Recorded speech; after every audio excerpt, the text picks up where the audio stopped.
Welcome back, everyone, to the Babylon Podcast, where we dedicate way too much time to movies, television, and video games. Today, we'll be having our latest trailer talk, and these are shorter shows where we voice our thoughts on previews for upcoming movies, and the entirety of this one will be dedicated to just one trailer, the highly anticipated Rogue One, A Star Wars Story. And joining me today from the Title Goes Here podcast is Joe. Hey, everybody in the wide world of the internet. Nice intro. And just looking back, we just reviewed the trailer right before we started recording. And some familiar sights, long-missed sights. We haven't seen some of these things in about 30 years or so. Classic Stormtroopers, for example. Oh, yeah. Yeah, classic armor. Not that I have anything against the new Stormtrooper armor. In fact, that's my phone wallpaper right now. Oh, no, it's the new model. Yeah. It's all smooth. No rough edges. It's like a Men in Black reference. Old and busted, new hotness. Oh, yeah. No, but yeah, I'm glad that we're back there. And this is between episodes 3 and 4, correct? And I wonder who all we're going to see. Are there going to be some throwbacks to some classic characters, do you think? Oh, I hope so. Hopefully. I saw some of the cast in the trailer, and I was really excited to see them there. Yeah. And there's also lots of characters that aren't in the trailer that are listed on the cast list online. Just looking at IMDb, we have Mads Mikkelsen. Oh, yeah. Yeah, no idea what he's going to be or who he will be. But a character like him, you figure they're not going to put him behind a mask or anything of the sort. Alan Tudyk, there are rumors that he was a droid, at least the droid that we saw in the trailer a couple times, this big gray Oh, thing, okay, yeah. following the lead actress, who is Felicity Jones, who plays Jyn Erso, I believe she said. Yeah, sounded right. My thoughts, anyhow. And then we have Donnie Yen, of course, the Ip Man. We see him walking around with not even a sword, but a bow staff. Oh, yeah. Of all things. Homeboy's rocking a stick. He didn't even bring a knife to a gunfight. It's a stick, and he's kicking ass. He took down at least one stormtrooper there. Straight up Donatello in it. Oh, yeah. I mean, I'm glad to see he's coming. I mean, he's an older actor. Well, not young. No. But he's newer to us in the States, but he's, major star over there in China. Oh, yeah, he's just a big-name actor. We didn't have Mar joining us today, but he's a big Ip Man fan, all those martial arts flicks. Do you check those out? Oh, my mom bought me the first... I saw Ip Man on vacation when I went and visited my mom, and my wife bought it for me for Christmas. Not even like the licensed American copy. It was an actual Chinese Blu-ray. Nice. And it was in Mandarin. Oh. Do you have at least subtitles or anything? Oh, yeah. Oh, okay, I was going to say. I was like, not a very good translation since it was from, the Far East, but, you get the gist. Legends of the Far East. But no, that's pretty legit. Like, I've never actually watched the Ip Man movies. I just know that they have a pretty good sized following. You haven't watched the Ip Man movies? No. I'm done. They've been on my queue for like years. You better watch them before they're gone. What do you mean they're I think a couple of them are on Netflix. Oh yeah, Netflix stuff disappears and then comes back a few months later. But if it does, I got the first one. All right. It's the best one. Probably have to check that out. Maybe this weekend. We'll see if I'm in town. Yeah. The third one actually has Mike Tyson. Oh, I had heard that. Yeah, because I listened to another podcast. I hate to cut you off. In the chronology of the movies, there's Ip Man 1, 2, and then Ip Man: The Final Fight, where he is an older Ip Man, and then 3, which is Donnie Yen again. Okay, I gotcha. And you'd probably know this more than me, but that podcast I was talking about, they were reviewing the Ip Man movies, formerly Spill.com, now Double Toasted, based out of Austin, Texas. I've been following these guys for years. I can't even keep track of how long. I think I was in college when I started. They were reviewing one movie. I think the RZA was in it. He was like a martial artist. Oh, the Man with the Iron Fist? Yes, the Man with the Iron Fist. Yeah, I watched that. You know how big a Wu-Tang fan I am? Yeah, that's what I figured you'd know. Like, off the top of your head, you'd know what this was. Oh, yeah. First one, in my opinion, was amazing. You know, the RZA played a good part. And I know, it's you're kind of iffy about it because he's a rapper turned actor. But it's got Dave Bautista. We saw him in Guardians, and he was great. It's got Lucy Liu. She's always great. It actually has. Oh, I think of his name right now. Master and Commander, Gladiator, Russell Crowe. Russell Crowe. Yes, he's in there. Really? Yeah, he's a cowboy. Oh, okay. That does ring a bell now. But I mean, the casting, even some of the unknowns that I didn't catch, the movie's great. It was kind of deadpanned on Rotten Tomatoes. Yeah. But as a fan of martial arts flicks and the RZA, he composed most of the music, and it was amazing. And I think he worked with Tarantino on that film. I'm not sure about that. Don't quote me on that. But all in all, 5 out of 5 for me. Yeah. Well, see, I did some of the gripes that people had. I heard were actually they were intended in the way that it was recorded. I mean, sometimes you'd have some people a little out of frame, and that's what they actually wanted to do. But I'll have to check that out down the road. Yeah, I read online they filmed it entirely in that style of that era. Yeah. Yeah, that was the reason, yeah. Yeah, it was a real guerrilla filmmaking back then. Yeah. It was just, kind of off the cuff and really rough cut, but that's how all martial arts films were back then. Yeah. So, either way, Donnie Yen, now in a Star Wars movie. Kudos to him. Also, big name, Forrest Whitaker. Oh, yeah, he was great. Yeah, no idea what he's going to do, what part he's going to play. Did you ever see him in The Last King of Scotland? I haven't. You I've need to tried catch starting that movie 3 times. That's a good movie. And something always happens. It's all these movies that I always want to watch that all of a sudden you get a call and all of a sudden you need to leave the house. Oh, yeah. It's kind of like ebb and flow with me. It's like I saw him in The Last King of Scotland, but I regret that I haven't seen The Butler. Ooh, yeah, Lee Daniels. I haven't checked that one out either. I think that's one I picked up at the library, and then a week later I was like, oh crap, this is overdue. I got to get this We back. got some binge watching to do. Yeah. Just all Forrest Whitaker and Donnie Yen flicks. Oh, yeah. And did you know Forrest Whitaker was in Fast Times at Ridgemont High? No. Yeah. They played a prank to where he had like a nice looking Firebird, and they beat it up, and he was like the big guy on campus, the big football player, and he just like and because Sean Penn's character Spicoli wrecked the car, he tagged it with a bunch of like their high school sucks and from a rival high school that they were playing that Friday to cover it up. So he didn't get in trouble, but he dominated on the other high school team. Oh, okay. All right, I gotcha. Damn, it's been a long time since that one. And he was in Bloodsport with Jean-Claude Van Damme. No, no. That hasn't been on my to-watch list. Oh, I love that movie. Unfortunately. JCVD all the way. Oh, another appearance. This is a classic face. Mon Mothma. Oh, yeah. I was glad to see that Eddie Redmayne's The Danish Girl made an appearance in the Star Wars movie, because I'm pretty convinced that's who it is. I don't believe this IMDb page telling me it's some Genevieve O'Reilly. Oh, yeah. No, that's Eddie Redmayne. It's Stephen Hawking in drag. Stephen Hawking in drag. Oscar. Oh, he didn't win the Oscar for that one. Yeah. He was beat out by Leo. What was the title of that movie? The Danish Girl. No, Oh, he won the Oscar for The Danish Girl. I was talking about the Stephen Hawking movie. The Theory of Everything? Oh, okay. Yeah, that's the one. And also, not just familiar faces, but familiar hardware, we're going to say. We saw old school white Star Destroyers once again, not these angular ones that we've seen in Episode 3 and Episode 7. And the real OG in the background in an amazing wide shot, I feel. The Death Star. Oh, yeah. Just being assembled, and you actually get, not to say you didn't in the original trilogy, but the scope of this thing. Oh, yeah. You've got this Star Destroyer slowly panning, and then the I guess there's like a shadow, some sort of eclipse happening, and then all of a sudden you realize the Death Star's in the background where you thought it was just space. And they were dragging in the satellite piece for the laser? Yes. Yeah. As they were assembling it? The actual assembly of the Death Star. That's going to be amazing. And people are contemplating whether or not Darth Vader's going to make an appearance.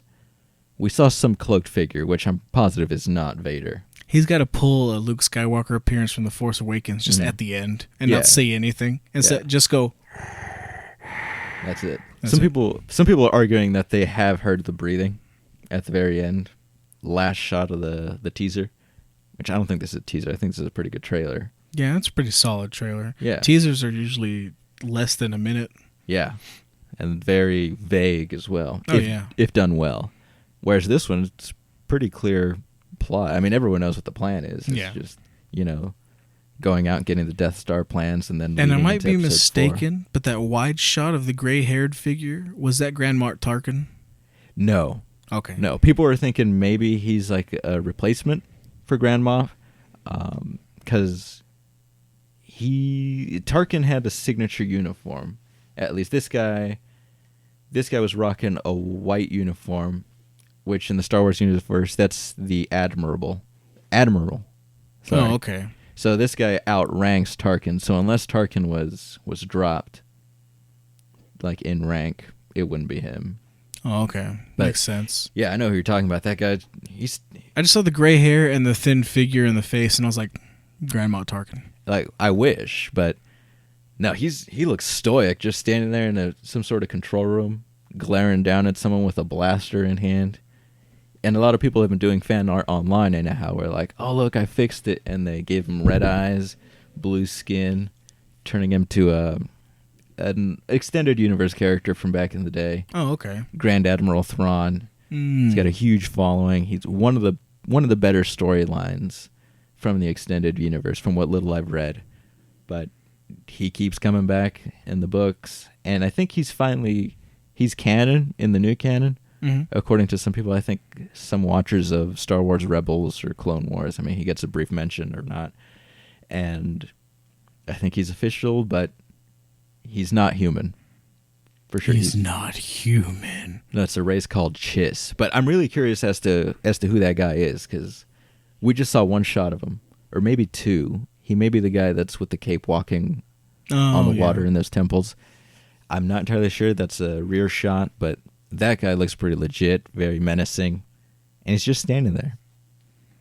That's all you need to do to look menacing. Well, some people, I mean... Well, yeah. Yeah, you have to have that presence, and that guy seems to have it. But then again, I don't want to base that just on one shot. He's got a cape. That's like an instant plus 10 to intimidation. It's like in a status symbol. It's like you could be standing there in the uniform. It's like, okay, you're just some dude. And you just put on a cape, you look pretty legit. Yeah. Worked for Lando as well, but not intimidating in that sense. It was more charisma. Worked for Batman. Worked for Batman, but it serves a practical purpose in that. Helps him glide. Take out some baddies. Oh, and I've locked my S-foils in the hype position because I saw the old school X-wing in that Yavin hangar. Oh man, I have missed those things. Like, even the new updated ones in Force Awakens, I mean, those were nice, but that's basically all you saw. Yeah. Weren't they black? What's that? Weren't they black in The Force Awakens? Like a darker tint? Pose was. Okay. The rest were just gray with blue, Oh. but Pose for some reason was black and orange. Bet you everyone colors. else was jealous. Yeah, I mean, he lost his X-wing, so he got his custom paint job and went to town on the Empire, or First Order. It's not the Empire. Apologies. Yeah. But we're back to the Empire now with the classic Star Destroyers, classic Stormtroopers. Maybe we'll see Porkins and Nub. No, we saw Nub. Oh, yeah. In Force Awakens, he was in there, yeah. And Admiral Akbar. Oh, rest in peace. Oh, man. Yeah. 93 the actor was. So I'm guessing he won't be in this one, but I mean, maybe he was. Maybe they filmed him in. I mean, it's the establishing of the rebellion, perhaps. Essentially. Yeah, or if not, the rebellion has already been in place. Isn't the plot behind Rogue One, isn't it just a plan to steal the Death Star plans? Mm-hmm. Yeah. Which should lead right into the opening shot for Episode 4. So maybe, I don't know how they do that. I mean, you've seen some of these special effects where they rejuvenate actors, like Tron Legacy, for example. Yeah, and that was really in its infancy. Did you ever see when they rejuvenated Michael Douglas for Ant-Man? For Ant-Man? No, I've been meaning to. That was amazing. That's what I hear, yeah. And that's the second one I was going to bring up. I mean, 2, and now, if anything has the backing to make it look well, it's going to be Disney. Yeah. Especially for freaking cash cow Titan franchise like the Star Wars universe. Especially with Industrial Light and Sound. Oh, yeah. ILM. Yeah. For real. No, but we'll see. Maybe we'll get a young Leia running around. That'd be nice to see. We got Mon Mothma, who is not Eddie Redmayne, but Genevieve O'Reilly was in the bonus footage for Revenge of the Sith as Mon Mothma, so it's nice to see that they brought her back. Yeah. Nice. Yeah. Maybe we could just see Han Solo with a mustache for any reason. Or a teenage Just because version. reasons. They'll tie it into that young Han Solo adventures. A young Chewbacca? Young Chewie when he just had a mustache and he still had skin. Yeah. He's all naked. Awkward facial shaved. Hair. The ZZ Top phase of Chewbacca. Oh, that'd be cool. Now, all that said, it looks great. It looks beautiful. The AT-ATs on the beach, AT-ATs, which are probably the first time the Rebels have seen these things, too, because they weren't part of the hardware in Revenge of the Sith. Mm. There's only about, depending what book, I think 16 years between Sith and A New Hope. Some say back in the 80s it was 20 years between those, the end of the Clone Wars and the original trilogy. But these things might be new. They look slightly different from what we saw in Empire. And this might be the first time, like I said, that the Rebels actually encountered these things. Monstrosities, because they're trying to shoot at these things on that beach. Oh, yeah. And I can say this from playing Battlefront. Yeah, that's not... It doesn't do it. It doesn't do anything. Yeah. I remember, if I can go off tier for a little bit, yeah. Me and Jeremy were playing Battlefront, just co-op, split screen, and we're on the forest of Endor. There's an AT-AT that we were attacking, and then I'm sitting here taking blaster shots. I'm like, what the hell is going on? And he turns around. He's like, there's another one. And I was like, that's not cool. These things don't belong in the fucking forest. No. There's no way. They can't walk through there. Why do you think they were taken out by Ewoks? I hate it. They don't belong in the forest. Frickin' AT-ATs. ATSTs, that's as advanced they got on Endor. But, no, just imagine you're a rebel just chilling on the beach, holding down a beachfront property base. All of a sudden, the ground starts shaking like in Jurassic Park. You see a little cup of water. Or blue milk, yeah, there you go. Blue milk from A New Hope. It just starts vibrating. Boom. Boom. And then you turn around and it's like, what the hell is that? And then you jump on your speeder bike and it's like, must go faster. Must go faster. Must go faster. And then once you crest the hill, you have the Atatosaurus Rex just coming down the beach, blowing your buddies left and right. Oh, yeah. And then for some reason it roars. Sounds like Chewie, though. Yeah. Just boom, boom. Frick. Gosh, that looks amazing, though. Oh, yeah. I mean, that's what I want to see, these fights. Like, on Hoth, yeah, they were impressive, but, I mean, you didn't really have people running around like they do in this movie. They were all flying in the snow speeders. Yeah. So it'd be a nice point of view to actually see. Just the advancement in visual effects since the 1970s is going to be, like, treat for the eyes. Oh, yeah. It's going to be nothing but eye candy. Yeah. It all looks great at this point. Going back, the main character, this, what was her name? Jyn Erso? Yeah. Played by Felicity Jones. How do you feel about her? To be honest with you, I don't recognize the name, and you're probably going to hate me for that. Oh, no. I know she's done a few things, and she's very popular among people. Smaller roles. I think she was in a TV show as well. It just doesn't ring a bell at the moment. But I want to like her. It's a good, strong female character is what we need.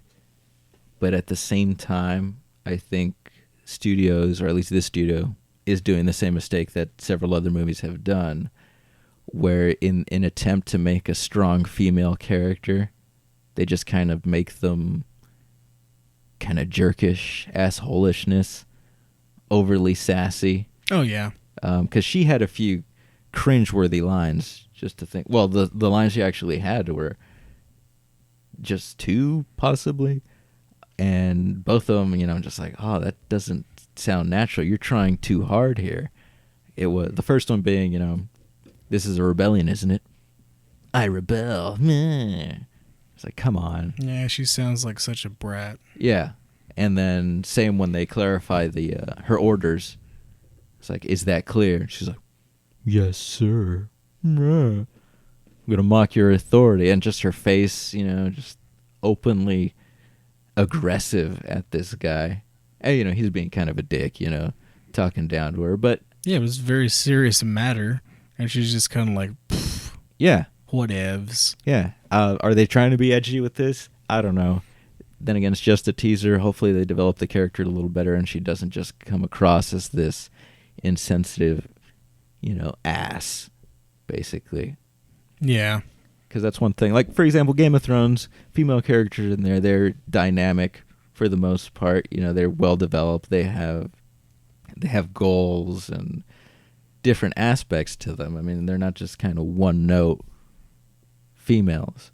Yeah, but comparing Game of Thrones to the Star Wars universe with the diversity of their female characters, like I said, there's the missing key word is diversity. In Star Wars, there was, Leia for the longest time. Yeah. And then everyone in else, Game of Thrones, there's chicks everywhere because there's... In the original Star Wars, if you're not a princess, you're a prostitute. Oh, yeah. Pretty much. If you're not Princess Leia, you're Twi'lek. The debate continues to this day. I say Twi'lek, but what have you. And going back... Oh, your favorite, Ahsoka Tano? Oh, fucking hell. I'm going to cut this right off. She doesn't exist in my canon. Some bullshit. But anyway, another recent release that came back, Batman v Superman. Have you checked that out yet? No. Damn. Okay. Well, never mind. I was going to discuss Wonder Woman, and she looks like they could actually develop her, and they should, considering that she's having her own movie coming up. Well, from what I've read from some of the reviews and some of the videos I've watched online, Wonder Woman's just like, hey, I'm here, kind of late, but I'm not going to do anything, really. Yeah. Well, we already have... What's her actual name? Gal Gadot? No, the character name. Oh. Diana Prince? Diana Prince. Yeah. Her Diana Prince stuff, it's all right. It doesn't really establish her as a character, but it is just enough to intrigue people. I was about to say Linda Carter. Oh. Well, we're past that age, unfortunately. Wonder Woman. Old school. She'll make a cameo. Just blocking shots. She'll make a cameo in the standalone flick with our boy Chris Pine. Oh, yeah. Yeah, goodness knows when that's going to come up. I can't recall. But, no, I'm hoping for the best for this character. This Jyn Erso. There's also another prominent rumor online is that she's based on a Jan Orso character from the Dark Forces series. Old series of Star Wars video games, do you recall? Starring Kyle Katarn. No. Were they mainly on PC? Yeah, one of them made it onto GameCube, but... Yeah, I never checked it out. Yeah, okay. No, I loved those games, but, it looks nothing like her, doesn't really follow. Some people think that Kyle Katarn is in the trailer. He's not. It looks nothing like him. No, I didn't... Well, see, that's where I'm kind of lacking, because I don't know what he looks like, so I don't know if he's there or not. Yeah, well, Kyle Katarn has two completely different looks, too. Like his original game, he looks like a smaller jawed version of Arnold Schwarzenegger in the first Terminator. Oh. And then in the second game, he looks like Ewan McGregor's Obi-Wan Kenobi in Episode 3. That's weird. Yeah. There's no correlation between the two, but whatever. And some other throwbacks I saw, too. I just thought of this one as well. Looking at discussing the jacket or whatever on Kyle Katarn's potential character, who isn't, but that jacket that he's wearing has that insignia, which is just medicine tablets. Oh, really? Did you hear about that on the original trilogy? Yeah. Yeah. They just had like little cough medicine that they'd glue to some people's jackets, and that was like their, insignia of their rank and whatnot. No, but this movie comes out this December. In Force Awakens, we got the first teaser a full year before the movie premiered. It was right before either Thanksgiving break or Christmas vacation. I'm basing this off work because I don't go to school, but right before one of those two holidays, because I remember I was actually visiting family when it broke online. If I remember, it was Thanksgiving. Okay. That sounds about right. Because you're like explaining the time frame between holidays, and yeah, Thanksgiving sounds more relevant. Okay. So yeah, that if it was in that case, it'd be longer than a year. Whereas this one, I figured the trailer for Rogue One would be tied to Force Awakens at the premiere of the movie last December, which it didn't happen. And here we're sitting, 8 months before the premiere? The trailer's finally out at last. That made me hesitant for the longest time. And that's probably a topic for another discussion, but just only 8 months? Well, you have to look at it from a financial perspective, too. They're not spending Force Awakens money on Rogue One. Well, that's true. That's a good point. The movie, I mean, not dissing Star Wars at all, but they're on two different scales. Yeah. Yeah. I mean, the main episodes, the core episodes, are definitely going to get the big bucks. Oh, yeah. Whereas this one, they're not going to they're not going to hold back. They're going to spare no expense. But definitely a lot smaller scale, a lot smaller a cast, it seems, as well. But doesn't mean the fan base shouldn't. Still some big names. Yeah. Very big names. It's like, besides the returning cast from the original Star Wars trilogy, we had a bunch of new faces in Force Awakens. Yeah. And here in Rogue One, we have, a roster of very established actors. Mm-hmm. Mads Mikkelsen. I'm so intrigued. Mads Mikkelsen, Donnie Yen, Forrest Whitaker. Diego Luna. Mm-hmm. Recognize his name. Damn it, I need to know what Mads is doing in this movie. Who the hell is he? That's actually... He's the subject for the Title Goes Here podcast coming out this weekend. All right. We're going to have to tune in for that. That's all you're getting. That's all I'm giving you. We also have a grill going in the background, which I think we need to attend to here within the next couple minutes. So we're going to go ahead and probably close this one out. You can probably listen to me in on the Title Goes Here podcast. I'll let Joe give you a summary for that as soon as I start up our closer here. Any other thoughts on the trailer? Anything caught your eye? It's in space. In space. The Death Star looked pretty good. Oh, man. It didn't look like a clay figure. I was going to say, it's not a little cardboard, milk carton mix that you saw the blaster shots on that A New Hope trailer. No, this thing looks daunting. It's huge, which we needed. Of course, they said Starkiller Base was, the size of a planet, but look where that went. Yeah. Yeah. So, no. I'm excited. 8-month wait. I mean, that's worth it to me. I'll go see it. I'll hold out. I'm still waiting for episode 8. Yeah. Anxiously. But definitely going to check this one out. Do they have a subtitle for that yet? Episode 8? No. As far as I've heard, no. But I'll find out. As soon as I found out, because I have the Star Wars app on my phone, and it tells me as soon as something happens. Oh, God. Yeah, like it gave me the, it's like, oh, Force Awakens is on shelves now, go out and buy it. So I did. and then, You're such a scruffy-looking nerf herder. Oh, ladies, he's right. Stay away. I don't need any more bad horror stories, relationship experiences. But, also, that's how I found out this trailer was online, finally.